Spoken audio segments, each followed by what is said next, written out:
दोस्तों कल की बात है। हमारे कुछ चंद एक दोस्त थे, कुछ दो चार, वो बैठे हुए थे हमारे आपस में। मेरे दोस्त भी वही है जिस तरह मैं हूं, वज़ाइफ के शौकीन, वज़ाइफ पर बात करनी, और यानी कि कैसे वज़ाइफ कामयाब कैसे हों, हमारी इसी में डिस्कशन होती रहती है। तो मेरा उनसे यही कहना होता है कि वज़ाइफ में कामयाबी चाहते हो तो अल्लाह ताला से तो इस्तगफार करो, नमाज करो, रोज़ा करो, अपने फ़राइज़ पूरे करो, लेकिन बंदों के हकूक का भी ख्याल रखना। क्योंकि क्या पता कि जो रब के फ़राइज़ है रब माफ़ कर दे, चांस कम है। ये नहीं कि आप फ़राइज़ छोड़ने शुरू कर दो तो कहो रब माफ़ कर देगा, नहीं। लेकिन हो सकता है कि रब माफ़ करे, लेकिन बंदों के हकूक उस वक्त तक माफ़ नहीं जब तक बंदा ना माफ़ करे। तो वजीफ़ा कामयाब, वजीफे में जो कमियां पेशियां हैं वो अल्लाह ताला दूर करेगा। तो बात हो रही थी कि कौन सा वजीफा है जिससे हमारे हर नुक्स को खत्म कर दिया जाए, दुनिया में जो परेशानी है। वैसे मैं एक बात बताऊं कि जब लोग आखिरत में सारे चले जाएंगे तो अगर कोई किसी से सवाल करेगा कि दुनिया में कितने रहे, तो वो कहेंगे भाई पता ही नहीं, एक भूला भटका ख्वाब की तरह महसूस होता है।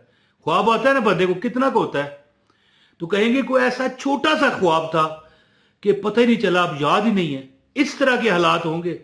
लेकिन यहां पर जो बंदा जी रहा है, सांस ले रहा है, वो सोचता है कि पता नहीं कितनी लंबी ये जिंदगी है, क्या हमें चाहिए क्या नहीं। कहना मैं क्या चाहता हूं कि देखो, सिर्फ दुनिया ही नहीं, अल्लाह आखिरत भी ठीक करे। उखरवी जो इनामात हैं, आखिरत के जो इनामात हैं, अल्लाह वो भी देता है। दुनिया के जो गम है अल्लाह वो भी खत्म करता है। ये जुमे का एक वजीफा है जो कि मतलब है, देखें जो पहला जुमा है ना शवाल का, उसके मुबारक हिसाब से मैं आपको बताने लगा हूं, और वैसे हर जुमे कर सकते हैं। तो दुनिया के भी मामलात ठीक, गाड़ी मिल गई या कोई दिल की ख्वाहिश है अल्लाह पूरी कर दे।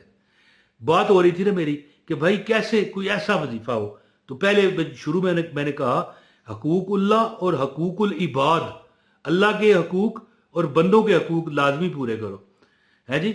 बल्कि बंदे के हकूक अगर तुमने मारे तो फिर कभी माफी नहीं, हां अगर वो बंदा माफ कर दे तो इंशाअल्लाह ताला। मैंने कई लोगों को, हमने आपस में ये डिस्कशन की ना कि कई लोगों को मैंने बताया कि मैंने वजीफे दिए, अल्लाह ने उनकी हाजिरी कबूल की, अल्लाह ने उनकी परेशानी दूर की।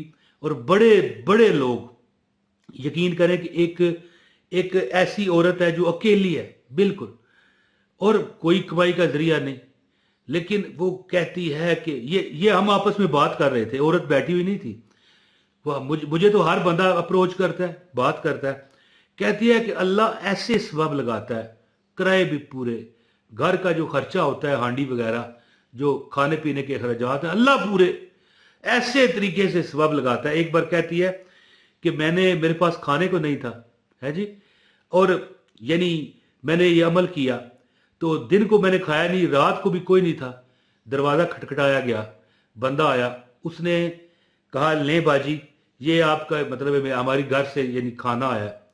और साथ जब अंदर गई, वो बंधा हुआ था जो आपका वो जो पोना होता है उसमें कपड़े में जो रुमाल होता है, जब उसने खोला तो सबसे जो डोंगे होते हैं अंदर खाने के, नान पड़े हुए, और सालन इतना था कि उस अकेली औरत को 3 दिन यानी फ्रिज में रख दे तो खतरा नहीं था। और सबसे ऊपर बर्तनों पर उसने उनको यानी 50,000 रुपया भी रखा हुआ था, क्योंकि ईद गुजरी थी। तो इस तरह तहफ उसे कोई ना कोई सबब लगता है, ये नहीं कि अब ईद आएगी तो उसे मिलेगा। कहना मैं ये चाहता हूं कि अल्लाह ताला पत्थर में भी कीड़े को रोजी देता है। परिंदे खाली पोटा, वैसे पेट कहते हैं ना, परिंदे को पोटा कहा जाता है, जो जहां पर होता है जिसमें खाना नजर आता है, या हाथ लगा के बंदा मुर्गियों को देखता रहता है। तो परिंदे खाली पेट या पोटा जाते हैं, भरे आते हैं, अल्लाह का जिक्र करते हैं, अल्लाहू अल्लाहू, या ये जिक्र करते हैं सुबहान अल्लाह, सुबहान अल्लाह व बिहम्दिही सुबहान अल्लाहिल अज़ीम। तो मैं ये कहना चाहता हूं कि सूरह अल कौसर में अल्लाह ताला ने आपके लिए दुनिया की भी खैर रखी है, आपके लिए आखिरत की भी खैर रखी है, और आप इंशाल्लाह दुश्मनों से भी महफूज रहते हैं, बल्कि दुश्मन आपके दोस्त बन जाते हैं। बल्कि दुश्मन यानी गुर्बत भी दुश्मन है। जब बंदा गरीब हो तो बंदा किसी काबिल नहीं रहता, دنیا والے اسے ہوئے کر کے بلاتے ہیں، اوئے ادھر بات سن، اوئے یہ وہ اس طرح، اور اپنے جو ہوتے ہیں وہ پیٹ پھیر کے چلے جاتے ہیں۔ تو کہنے کا مطلب ہے کہ سورہ الکوثر اللہ کے حکم، فضل، کرم سے آپ کی دنیا بھی ٹھیک کرتا ہے اور آخرت بھی۔ شروع میں نے کہا تھا نا کہ دنیا تو بھولا بھٹکا خواب محسوس ہوگی جب ہم آخرت میں ہوں گے، تو لیکن اب دنیا میں زندہ ہے تو ہم کہتے ہیں کہ یار یہ کیسے زندگی پہاڑ جیسی گزرے گی، تو اللہ آپ کی یہ زندگی بھی اچھی کرے گا۔ تو بسم اللہ الرحمن الرحیم، السلام علیکم۔ اب میں وظیفہ بتانے لگا ہوں۔ ایک بار درود پاک پڑھیں، صلی اللہ علی محمد صلی اللہ علیہ وآلہ وسلم۔ صدقت یا رسول اللہ، میرے مولا، میرے آقا، میرے نبی صلی اللہ علیہ وآلہ وسلم پر، جو آخری نبی ہیں، خاتم النبیین ہیں، خاتم الانبیاء ہیں جی، نبی بھی آخری، اور یعنی ان کے بعد نبی بھی کوئی نہیں آنا، اور سارے انبیاء کے سردار و امام۔ تو اللہ تعالیٰ ان پر ہماری طرف سے کروڑوں درود اور سلام۔ ایک بار درود آپ لازمی پڑھیں صلی اللہ علیہ وآلہ وسلم۔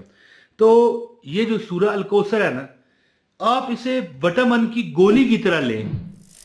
میں یہ کہنا چاہتا ہوں کہ گولی ایک بندہ کھاتا ہے نا، 11 بار ہر نماز کی بات پڑھیں۔ یہ میں جنرل بات کر رہا ہوں، وظیفہ جو میں نے بتایا وہ تو میں بتاتا ہوں جمعے کے دن۔ یعنی آپ کو چاہیے کہ 11 بار دیکھیں نا، انا اعطیناک الکوثر فصل لربک وانحر ان شانئک ھو الابتر۔ بسم اللہ کے ساتھ پڑھنی ہے، میں نے بسم اللہ نہیں پڑھی، چلے پڑھ لیتے ہیں ایک بار، پھر کوئی نہیں، کچھ سیکنڈ ہے۔ بسم اللہ الرحمن الرحیم، انا اعطیناک الکوثر فصل لربک وانحر ان شانئک ھو الابتر۔ یہ بسم اللہ کے ساتھ سورہ کوثر آپ ہر نماز پر، ویسے جمعے کے علاوہ بھی، یہ نہیں کہ فرائیڈے کا دن ہے، جمعہ ہے چلو پڑھو، ہر 11 بار پڑھتے ہوئے کیا ٹائم لگنا ہے؟ دیکھیں ایک بار پڑھتا ہوں، آپ نے گھڑی پر دیکھنا ہے کتنے سیکنڈ گزرے۔ بسم اللہ الرحمن الرحیم، انا اعطیناک الکوثر فصل لربک وانحر ان شانئک ھو الابتر۔ میرے خیال 10 سیکنڈ اگر لگے ہیں تو 1.5-2 منٹ کا عمل ہے، 3 منٹ کر لو۔ آپ پڑھنے کی عادت بناؤ، رب تمہارے اوپر وہ فراخیاں، وہ بلندیاں عطا کرے گا کہ رزق چھوڑو تمہیں اللہ تعالیٰ جو رزق سے ہٹ کر بھی اللہ تعالیٰ، ویسے تو رزق ہی ہے سب کچھ، مکان ہے وہ رزق ہے، گاڑی ہے وہ رزق ہے، کپڑے ہیں وہ رزق ہے، لیکن اللہ تعالیٰ آپ کو رزق سے بھی بڑھ کر اخروی آخری جو منزل ہوگی ہماری وہ بھی آسان کرے گا۔ تو یہ عمل آپ اس طرح کریں کہ جمعے کے دن فجر اور جمعہ، یعنی پہلے فجر ہے نا، اور ہماری جو بہنیں ہیں، ہماری مائیں بہنیں، ہماری بیٹیاں، ظاہر ہے وہ گھر میں پڑھیں گی، وہ نماز ظہر ہی گن لیں۔ تو جو مرد حضرات ہیں وہ فجر کے وقت یہ جو صورت ہے 100 بار ایک تسبیح پڑھ لیں، اور اس کے بعد جب جمعہ ہوگا نا، جمعے کی نماز کے بعد 313 بار پڑھیں۔ بسم اللہ الرحمن الرحیم، انا اعطیناک الکوثر فصل لربک وانحر ان شانئک ھو الابتر۔ اس کے بعد عصر ہے 100 بار، پھر مغرب ہے 100 بار، اور پھر مغرب کے وقت آپ نے سورہ واقعہ بھی پڑھنی ہے انشاءاللہ، اور عشاء کے بعد بھی 100 بار سورہ الکوثر، انا اعطیناک الکوثر فصل لربک وانحر ان شانئک ھو الابتر۔ انشاءاللہ تعالی بڑی دنیا کی ایک ہی دن میں حاجت پوری ہوتی ہے۔ لیکن کہنے کا مطلب یہ ہے کہ بندے کو 2 دن لگ جائیں، 3 دن لگ جائیں، کوئی مسئلہ نہیں، زیادہ سے زیادہ 21 دن کا یہ عمل ہے۔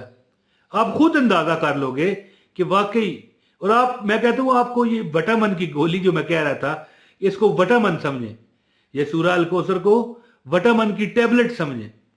ٹیبلٹ نہیں ہے یہ، مجھے پتہ ہے کہ یہ بظاہر جو دنیاوی ٹیبلٹ ہوتی ہے، گولی ہوتی ہے، یہ مثال ہے، ایگزامپل ہے کہ یہ جب آپ پڑھو گے نا، آپ کی جو دنیا ہے وہ بھی، آپ کی جو آخرت ہے وہ بھی ٹھیک ہو جائے گی۔ اور دشمنی جو ہوتی ہے نا، یہ بڑی ظالم چیز ہے، استغفر اللہ، بڑے بڑے حالات خراب کرتی ہے، اور خاص کر غربت دشمن ہوتی ہے۔ تو جمعے کے بعد 313 بار پڑھیں، باقی نمازوں میں 100 بار، اور ویسے جو جمعے سے ہٹ کے دن ہے، ہر نماز کے بعد 11 ٹائم 11 بار، یہ لکھا ہوا ہے 11 بار پڑھ لیا کریں۔ انشاءاللہ تعالی آپ دیکھو گے اللہ نے آپ کو ایسی آسانیاں عطا کی کہ بس ہو گئی۔ بہت شکریہ۔ السلام علیکم ورحمۃ اللہ وبرکاتہ۔